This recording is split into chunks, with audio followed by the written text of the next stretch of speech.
Hey everyone, my name is Alec and this is my channel Cinemoto. This is where we work on pretty much anything with two wheels here. Today we're going to be working on the Suzuki 2-stroke 100cc enduro. I want to say this is somewhere around 1979. I'll confirm that by checking the serial number shortly. But I just got this thing fresh out of the barn. It's been sitting in the same spot for close to 30 years or so, and it's full of grime and the dust to prove it. So we're gonna get this thing cleaned up, see if we can get it running, and see if it's actually a decent bike. So we'll get this thing over to the power washer, get it all cleaned up, and then see what it's gonna take to get this thing running, hopefully.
Well, we got the bike all washed up, cleaned up as best as it's gonna get for now, and it's probably the first bath it's had in maybe the better part of 30 years. I found out when I was cleaning it, this bike was made in December of 1977. Honestly, this thing cleaned up pretty good.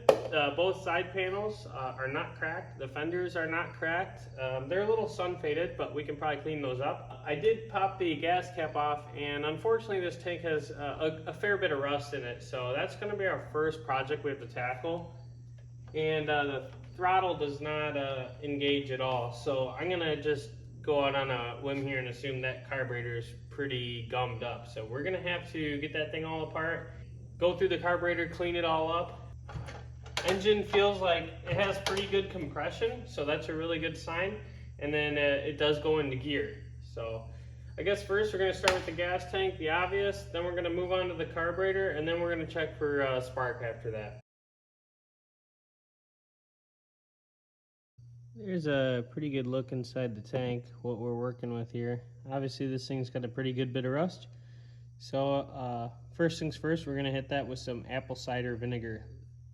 Alright, so I tried something new today. Before I fill this tank with apple cider vinegar like I normally do, I thought, you know what, this thing's already full of rust. Well, clearly it had water in it at some point, and the tank was empty, so what I actually did today is I took the power washer, and I power washed out the inside of the tank, and shook it around, and it got a lot of crap to come out the bottom. Obviously, first I took the petcock off the bottom here, so I could do that, and then all the crap ran out. A lot of rust ran out the bottom there. Took the petcock off and I soaked it in the parts washer overnight. And then luckily on this Suzuki you can actually pop this cap off. There's a screen in here, so I blew this out with compressed air, and then blew out the screens here for the reserve and the primary fuel screens. So hopefully this thing will work now. It didn't seem to want to work before. It seemed kind of gummed up, and obviously there's still some residue there of bad gas. But we got this cleaned off, and I'm just going to scrub the bottom of the tank here and get this all cleaned up, put it back on, and then I'll hit it with the apple cider vinegar to take care of any remaining rust that's in that tank. The tank has been sitting with this vinegar in it for 1 day now. And you can see there's quite a lot of rust developed. So we're going to get this stuff drained out, and we'll get some distilled water and baking soda in it to neutralize the acid that's in that tank. And this thing should be ready to go.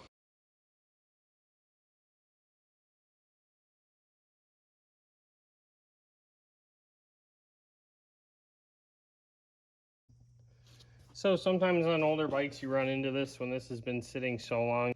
And I don't really want to just try and yank this out. I don't know why it's stuck, but it's definitely stuck. So what I'm going to do is just spray a little penetrating oil.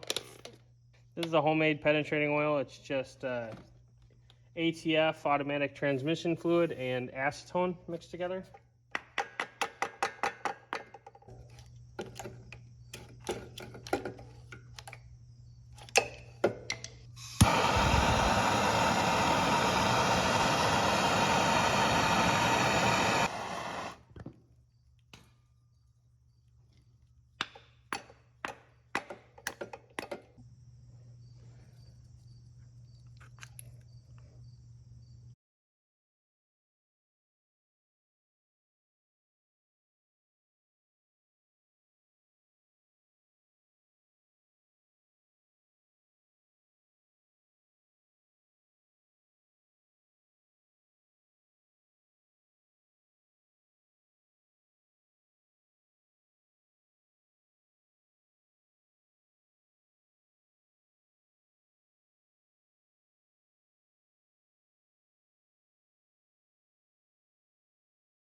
So now that I got the gas tank off here, I figured this would be a good time to wash this bike again and get all this dirt and everything gone off the frame. But before I do that, a good quick tip for you is to take a brush like this and just dip it in a little bit of mineral spirits, and then you can brush it on areas that are heavily coated and let it sit for a little while.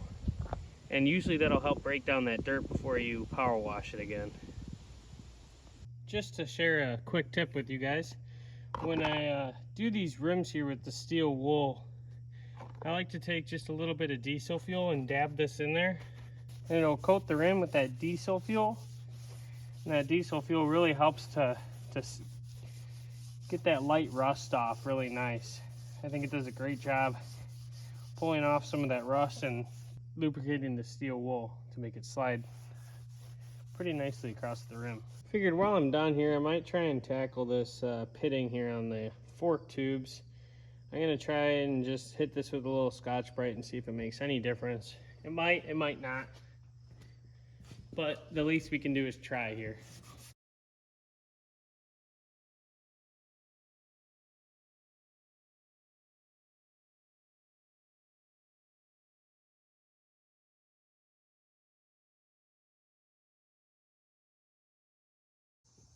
So now that we got the carb fitted into the intake here, our next most obvious thing we gotta do is check for spark.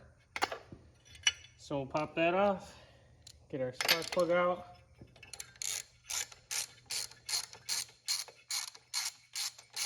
And because we are working with an older two-stroke here, you never know. A lot of times these plugs are fouled. This one's pretty black. It doesn't look wet, but it's definitely old. So we'll just take a new plug here. See if it makes any spark here.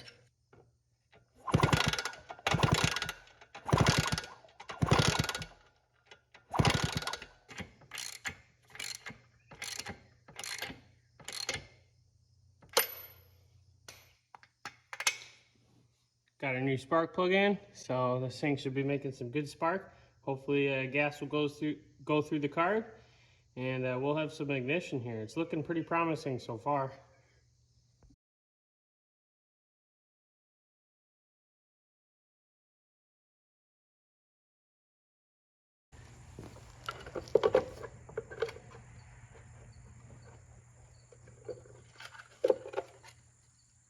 As usual, we got a totally broke down air cleaner. All this foam is degraded and turned into dust basically, so we're gonna have to get rid of this thing.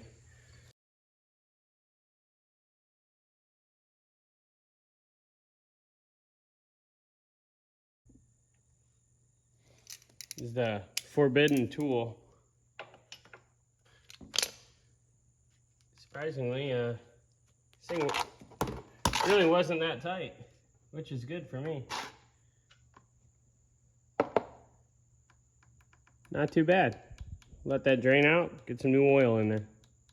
So we know this thing's got spark. We got the gas tank cleaned out, new fuel line on, and a fuel filter, just for added protection in case any more rust decides it wants to exit that tank. We don't want it to get in the carburetor. I cleaned the carburetor as best as it could, so hopefully this thing will fire. I guess we'll see how it goes.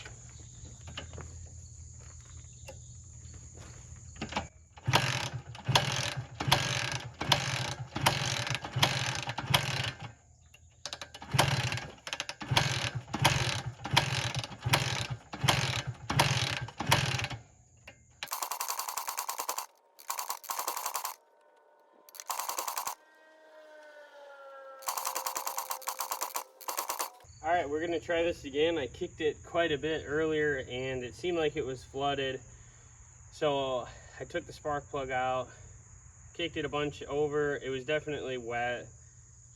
So I tried to dry it out a little bit, and I kicked it a few times just wide open, and it seemed like it wanted to fire, like it was getting flooded. So we'll see if it wants to go now. I was just kicking it, and like I said, it seemed like it wanted to go.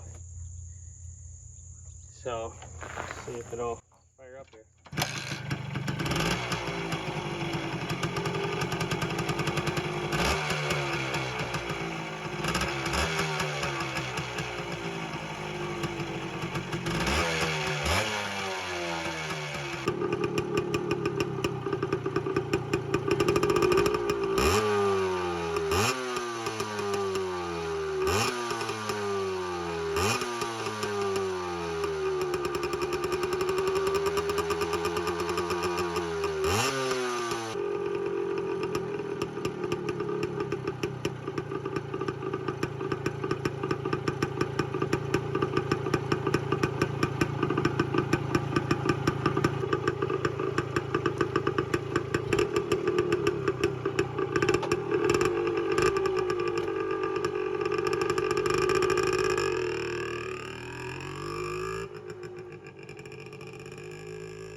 So this rear fender is actually in pretty good shape. It's pretty smooth. The front one's really choppy. We were gonna have to probably sand that one down. But this one overall is pretty smooth. So I'm just gonna try real quick and see if this old school trick of just heating this thing up will give it some nice shine again.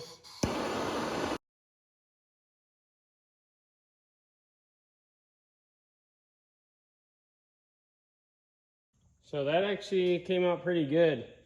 Obviously the right way to do this is to sand this all down and buff it out nice, but this was just a quick fix I tried, and you can see where I did there and where it's originally pretty nice under here. It's not too far off, so you could actually probably buff that out and get a real nice shine out of it, but this is kind of an off-roading bike anyway, so I just want to make it look a little bit better. Obviously this thing's not perfect. You can see the tank is pretty scratched up there. I just want to make it look a little bit better, and I think this achieved that for just a minute or two.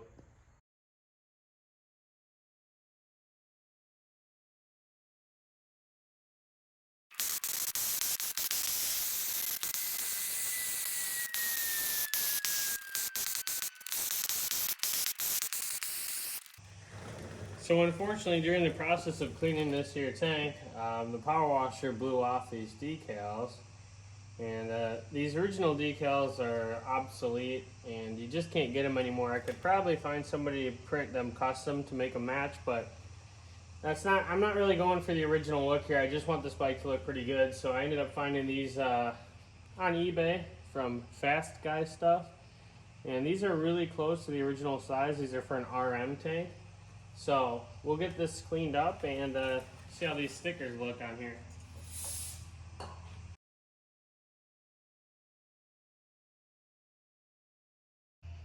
So getting this goop off was not working. Luckily I have this 3M eraser wheel. This is for like automotive adhesive and like trim on cars. So this thing actually works really good. Go nice and easy on this thing, and it does not take the paint off, but it will get all that goop off. This is a really great tool, and these things are only about $30 or so.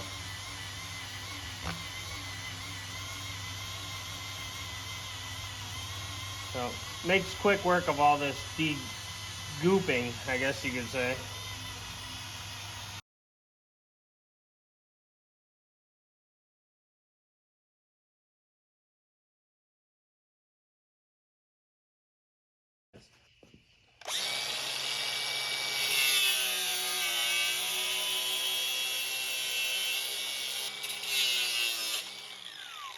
But that was quicker.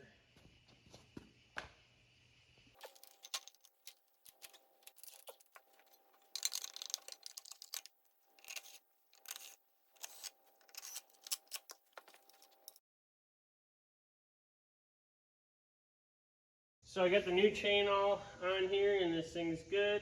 I also put a new rear tube in there. That old tube just kind of was losing air pretty quick, so I just went ahead. I had a new tube laying around here, so I just slapped that in while I was doing that. I already had the back wheel loosened up.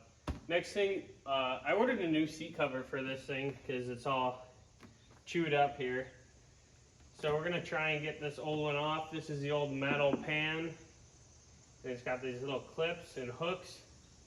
So I don't know that I've ever done one of these before, so this is gonna be a new experience, but we're gonna get this old one all unclipped and we'll get the new one on and see how it works.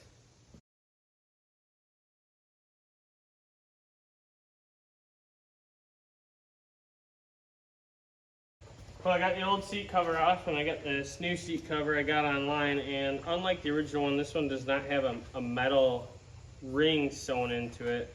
So this really looks more of like the type you staple on, and we got a metal seat pan. So we're gonna have to see if this is gonna work. I really don't know. But at the very least, it looks like the right size.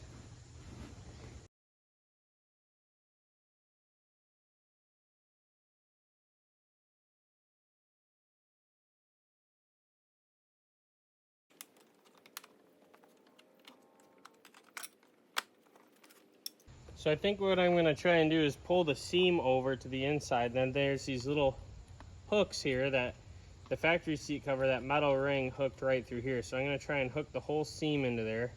not just this outer vinyl, because that will tear, but if I can get this whole seam, it's less likely to tear.